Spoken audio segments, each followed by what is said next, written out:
Please welcome U.S. Representative from Kansas, Sharice Davids.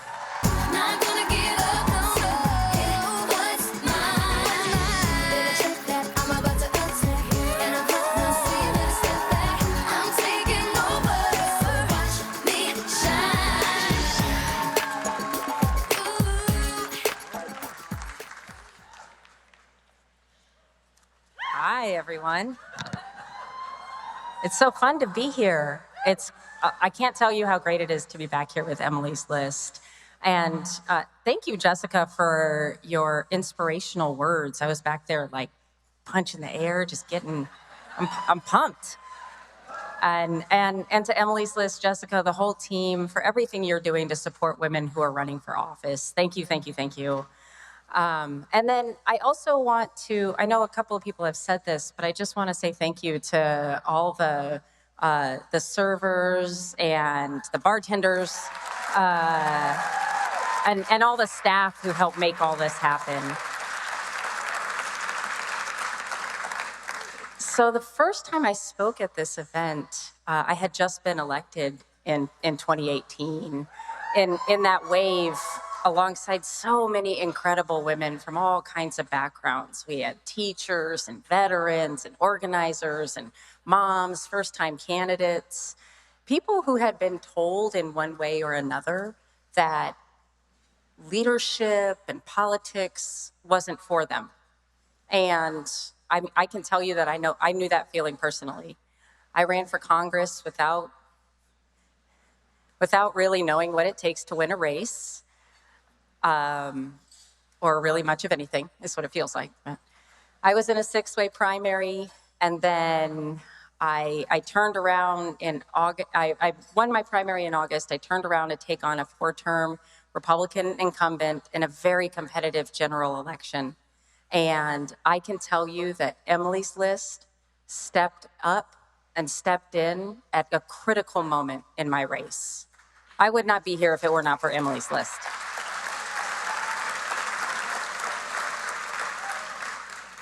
I was listening to Jessica.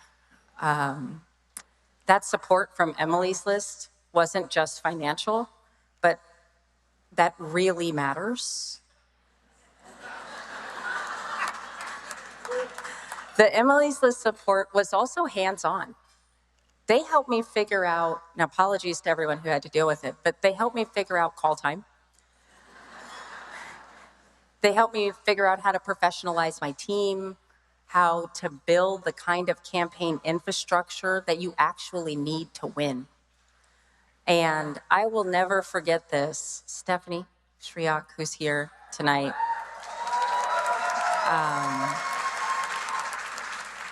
Y'all, Stephanie Shriak called me on my birthday to tell me that I had gotten the Emily's List endorsement. Now, I don't know if she knew it was my birthday or not, but it was like the best birthday present I've ever gotten. So thank you to Emily's List and to Stephanie for that.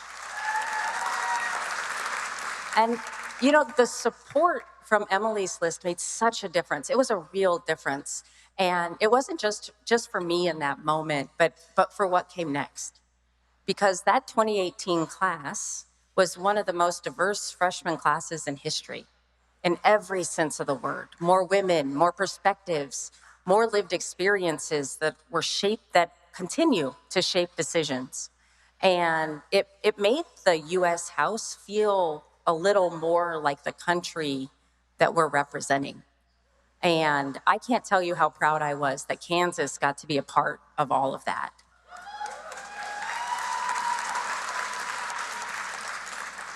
And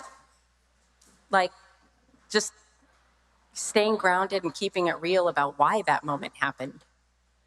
It was a response to a president and policies that were, they were outrageous, but also a president and policies that were actually hurting people and that were directly and intentionally trying to leave so many communities behind. And we were angry. I was angry. I know a bunch of people here were angry. And we all did something about it, which is pretty amazing. We were angry and we did something about it because we knew what was happening was not right. We ran, we organized, we won. And I think about that a lot these days. You know, right now, this time we're in.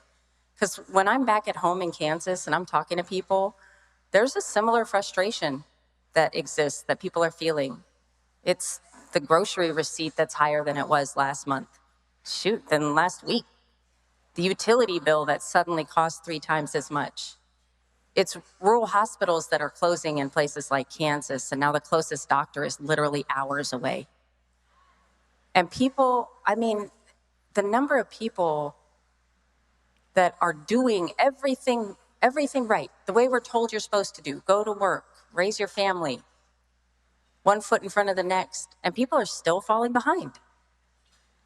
And like, I did not come to Congress because I thought everything was working just fine. I did not think everything was working just fine. But I did come to Congress because I knew it wasn't and we could do something about it. My mom raised me and my 2 brothers on her own. Bleep me out. My mom's a badass. But my mom raised me and my brothers on her own. And I watched her have to make like literally impossible choices, impossible trade-offs, whether to pay the electric bill or the phone bill, whether to put gas in the car, whether she was going to be able to send the lunch money to school. That kind of pressure changes how you see the world and how you experience the world. And too many families right now are living those impossible choices.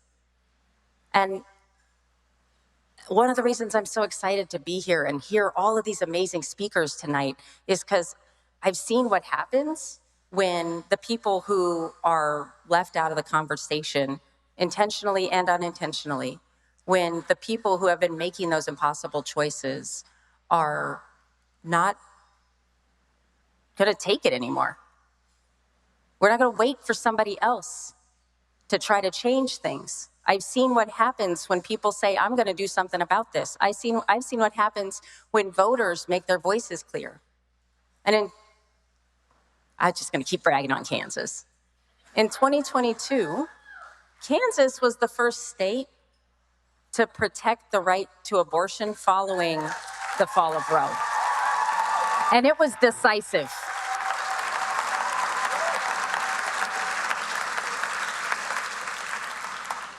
Kansas. I tried to make that my whole speech, Kansas. But, you know, I don't have rose-colored glasses on. I'm not Pollyanna about this. These extreme politicians have not stopped. They haven't stopped in Kansas, and they're not stopping across the country. So we all know that we can't afford to sit back. We all know that that's the reason this next cycle matters so much. It's not just about reacting to what's happening in Washington or across the country. It helps for us to remember what we did in 2018 and realizing we literally have an amazing opportunity just like that right now.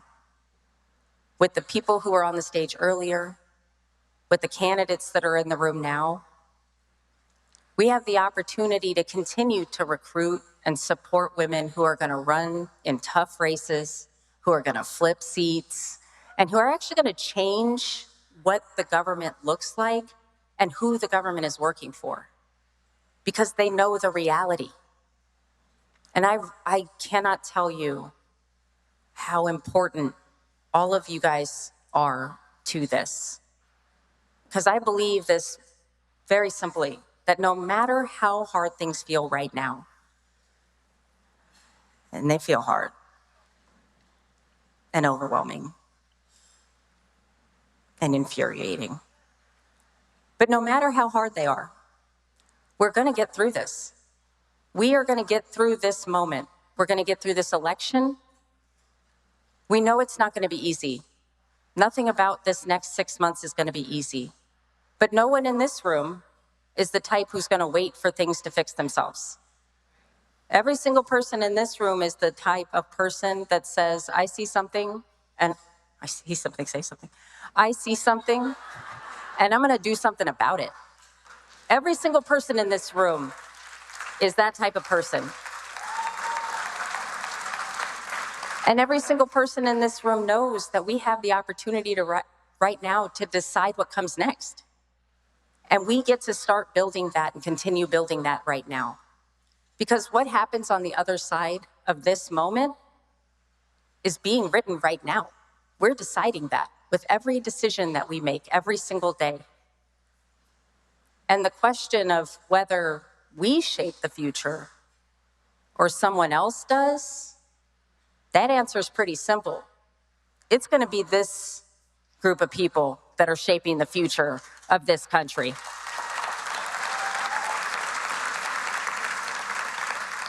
I know what I want the country to look like. I want to have a country where people can afford to go to the doctor without checking their bank account first.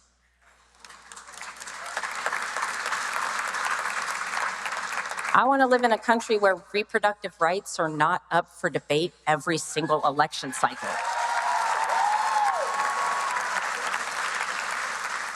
And I absolutely want to live in a country where your vote actually reflects your future and not someone else's political map or extreme agenda.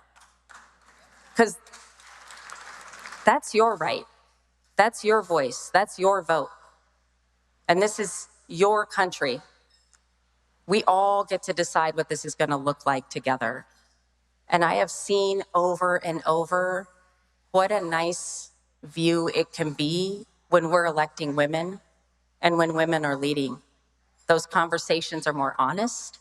Those conversations are more real. Those conversations come up with solutions.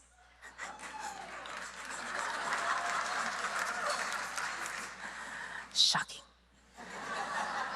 So I'm so proud that I got the chance to, some of the people that I've met tonight are so amazing, getting to reconnect with people. I'm so proud to be in this fight with all of you. I'm so proud to be a small part of the impact that Emily's List has had. I'm proud to know all of the folks who have been making Emily's List an amazing organization that is supporting and changing, supporting women candidates, but changing this country in a meaningful and positive way. And I'm ready to keep doing this work because we've done it before and we're absolutely going to do it again. Thank you.